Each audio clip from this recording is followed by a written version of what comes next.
परमेश्वर के दैनिक वचन। परमेश्वर को सदोम नष्ट करना ही होगा। उत्पत्ति 18:26। यहोवा ने कहा, यदि मुझे सदोम में 50 धर्मी मिलें तो उनके कारण उस सारे स्थान को छोड़ूंगा। उत्पत्ति 18:29। फिर उसने उससे दोबारा यह कहा, कदाचित वहां 40 मिलें, और उसने कहा, मैं ऐसा न करूंगा। उत्पत्ति 18:30। फिर उसने उससे कहा, कदाचित वहां 30 मिलें, और उसने कहा, मैं ऐसा न करूंगा। उत्पत्ति 18:31। और उसने कहा, कदाचित वहां 20 मिलें, और उसने कहा, मैं उसका नाश न करूंगा। उत्पत्ति 18:32। और उसने कहा, कदाचित वहां 10 मिलें, और उसने कहा, मैं उसका नाश न करूंगा।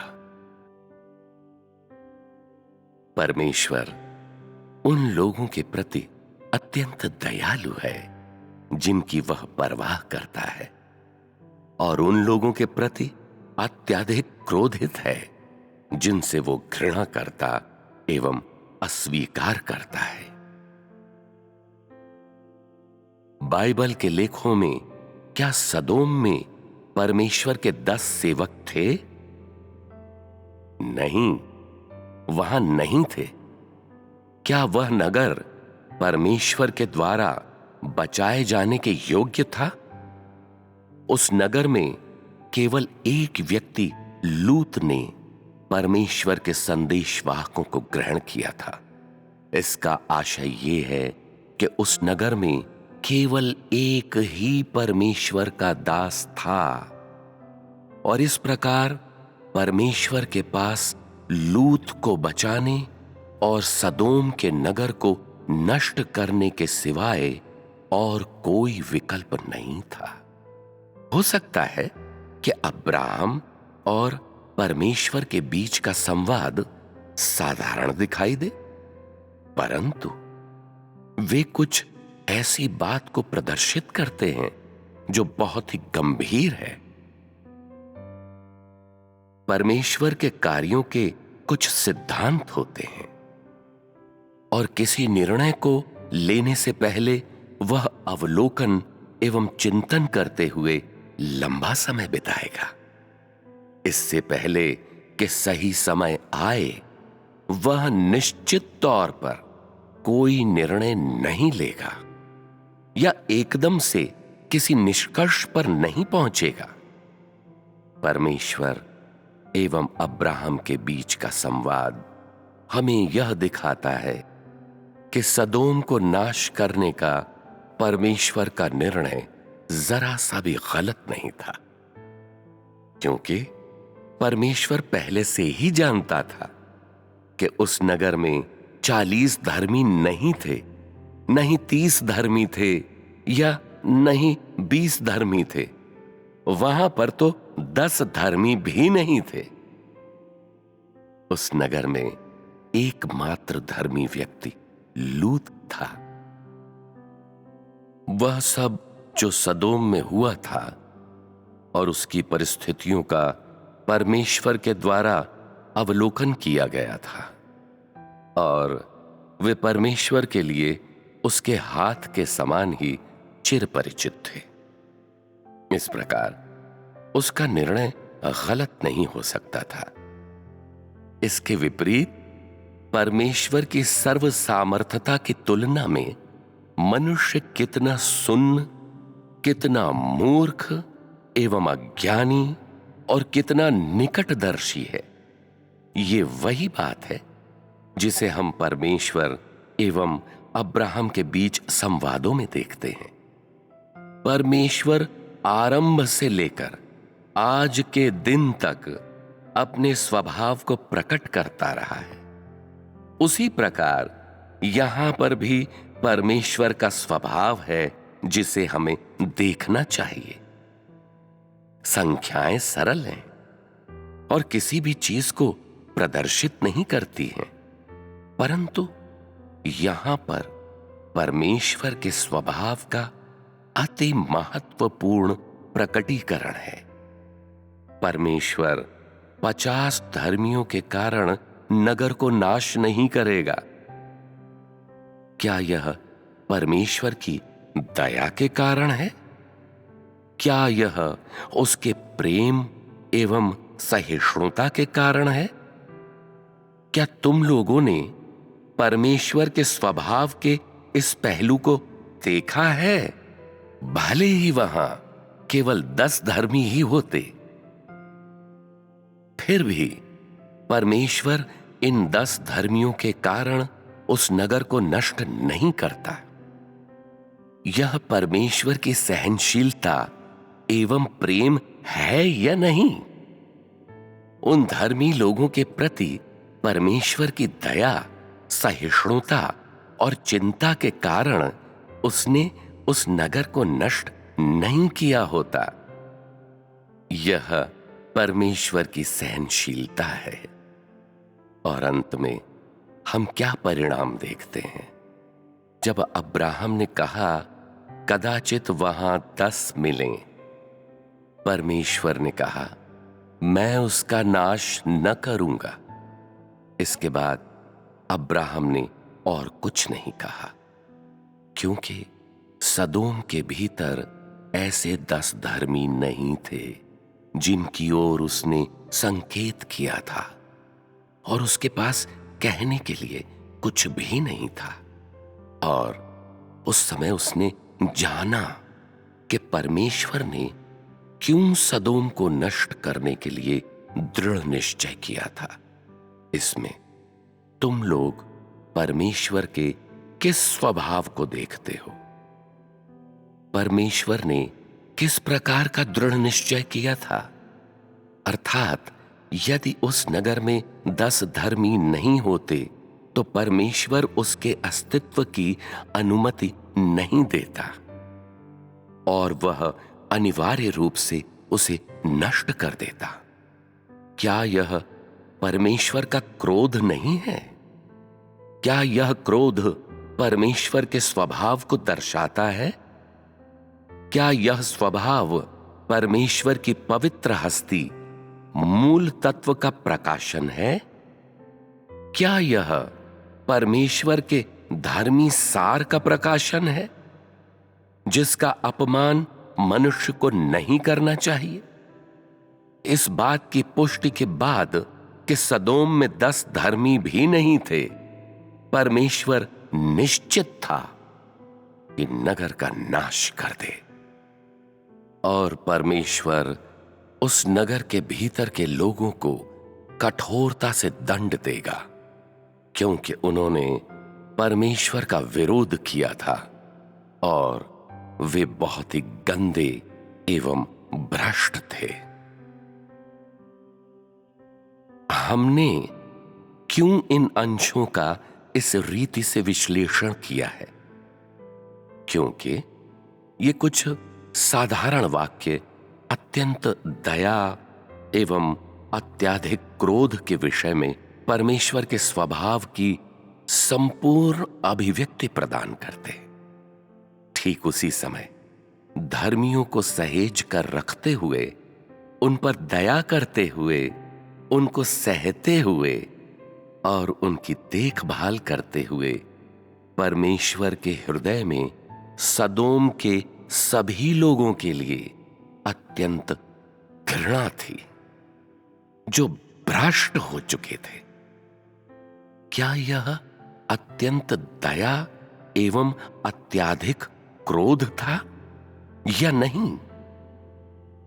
परमेश्वर ने किस तरह से उस नगर को नष्ट किया था? आग से। और उसने आग का इस्तेमाल करके उसे क्यों नष्ट किया था? जब तू किसी चीज को आग के द्वारा जलते हुए देखता है या जब तू किसी चीज को जलाने वाला होता है तो उसके प्रति तेरी भावनाएं क्या होती हैं? तू इसे क्यों जलाना चाहता है? क्या तू महसूस करता है कि अब तुझे इसकी आवश्यकता नहीं है? यह कि तू इसे अब और नहीं देखना चाहता है? क्या तू इसका परित्याग करना चाहता है? परमेश्वर के द्वारा आग का इस्तेमाल करने का अर्थ है परित्याग एवं घृणा, और यह कि वह सदोम को अब और देखना नहीं चाहता था। यह वह भावना थी जिसने परमेश्वर से आग द्वारा सदोम का संपूर्ण विनाश करवाया। आग का इस्तेमाल दर्शाता है कि परमेश्वर कितना क्रोधित था।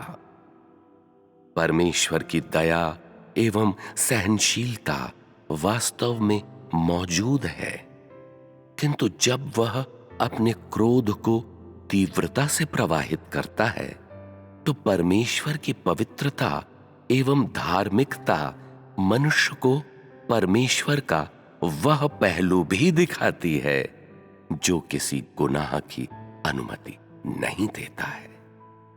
जब मनुष्य परमेश्वर की आज्ञाओं को पूरी तरह से मानने में समर्थ होता है और परमेश्वर की अपेक्षाओं के अनुसार कार्य करता है तो परमेश्वर मनुष्य के प्रति अपनी दया से भरपूर होता है। जब मनुष्य भ्रष्टता, घृणा एवं उसके प्रति शत्रुता से भर जाता है तो परमेश्वर बहुत अधिक क्रोधित होता है, और वह किस हद तक अत्यंत क्रोधित होता है। उसका क्रोध तब तक बना रहता है जब तक वह मनुष्य के प्रतिरोध एवं बुरे कार्यों को फिर कभी नहीं देखता है। जब तक वे उसकी नजरों के सामने से दूर नहीं हो जाते हैं, केवल तभी परमेश्वर का क्रोध दूर होगा। दूसरे शब्दों में, इससे कोई फर्क नहीं पड़ता है कि वह व्यक्ति कौन है। यदि उनका हृदय परमेश्वर से दूर हो गया है और परमेश्वर से फिर गया है, कभी वापस नहीं लौटने के लिए, तो इसके बावजूद कि सभी संभावनाओं या अपनी आत्मनिष्ठ इच्छाओं के अर्थ में वे किस प्रकार अपने शरीर में या अपनी सोच में परमेश्वर की आराधना करने, उसका अनुसरण करने और उसकी आज्ञा मानने की इच्छा करते हैं, जैसे ही उनका हृदय परमेश्वर से दूर हो जाता है, परमेश्वर के क्रोध को बिना रुके तीव्रता से प्रवाहित किया जाएगा। यह कुछ ऐसा होगा कि मनुष्य को पर्याप्त अवसर देने के बाद, जब परमेश्वर अपने क्रोध को प्रचंडता से प्रवाहित करता है, जब एक बार उसके क्रोध को तीव्रता से प्रवाहित किया जाता है, तो उसके बाद इसे वापस लेने का कोई मार्ग नहीं होगा, और वह ऐसे मनुष्य के प्रति फिर कभी दयावान एवं सहनशील नहीं होगा। यह परमेश्वर के स्वभाव का ऐसा पहलू है जो किसी गुनाह को बर्दाश्त नहीं करता है। यहां यह लोगों को सामान्य प्रतीत होता है कि परमेश्वर एक नगर को नष्ट करेगा, क्योंकि परमेश्वर की दृष्टि में वह नगर जो पाप से भरा हुआ था अस्तित्व में नहीं रह सकता था और निरंतर बना नहीं रह सकता था, और यह न्याय संगत था कि इसे परमेश्वर के द्वारा नष्ट किया जाना चाहिए।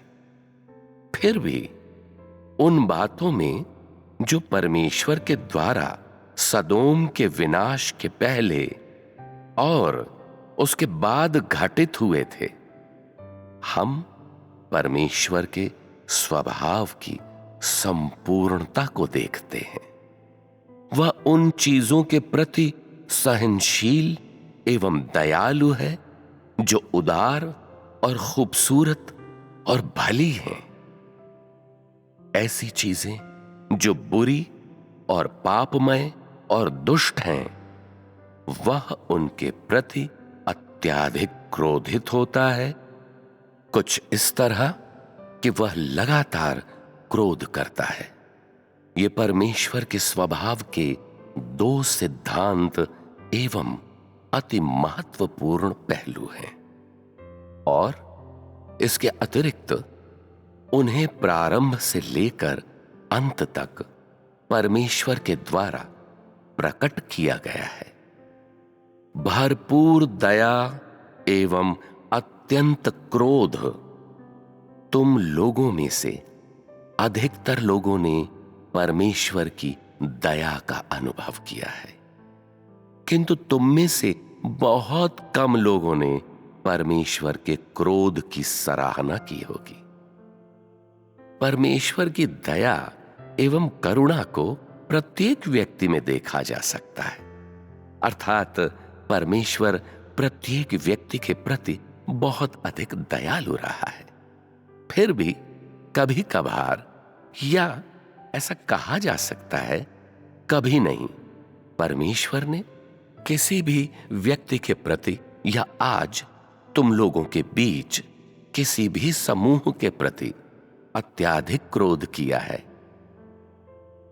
शांत हो जाओ। जल्द ही या बाद में प्रत्येक व्यक्ति के द्वारा परमेश्वर के क्रोध को देखा और अनुभव किया जाएगा, किंतु अभी वह समय नहीं आया है। और ऐसा क्यों है? क्योंकि जब परमेश्वर किसी के प्रति लगातार क्रोधित होता है, अर्थात जब वह अपने अत्यंत क्रोध को उन पर तीव्रता से प्रवाहित करता है, तो इसका अर्थ है कि उसने काफी समय से उससे घृणा की है और उसे अस्वीकार किया है। यह कि उसने उनके अस्तित्व को तुच्छ जाना है, और यह कि वह उनकी मौजूदगी को सहन नहीं कर सकता है। जैसे ही उसका क्रोध उनके ऊपर आएगा, वे लुप्त हो जाएंगे। आज परमेश्वर का कार्य अभी तक उस मुकाम पर नहीं पहुंचा है। परमेश्वर के बहुत अधिक क्रोधित हो जाने पर तुम लोगों में से कोई भी उसके सामने खड़े होने के योग्य नहीं होगा। तो तुम लोग देखते हो कि इस समय परमेश्वर तुम सभी के प्रति अत्यधिक दयालु है, और तुम लोगों ने अभी तक उसका अत्यंत क्रोध नहीं देखा है। यदि ऐसे लोग हैं जो अविश्वास की दशा में बने रहते हैं, तो तुम लोग याचना कर सकते हो कि परमेश्वर का क्रोध तुम लोगों के ऊपर आ जाए, ताकि तुम लोग अनुभव कर सको कि मनुष्य के लिए परमेश्वर का क्रोध और उसका अनुल्लंघनीय स्वभाव वास्तव में अस्तित्व में है या नहीं। क्या तुम लोग ऐसी हिम्मत कर सकते हो?